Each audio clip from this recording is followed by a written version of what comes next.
गुरुपूजिताय गुरुदैवताय गुरुकुलस्थायिने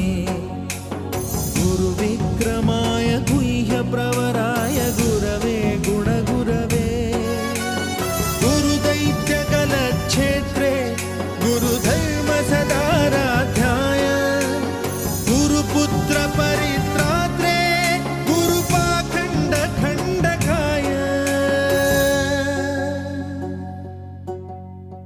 गीतसाराय गीततत्त्वाय गीतगोत्राय धीमहि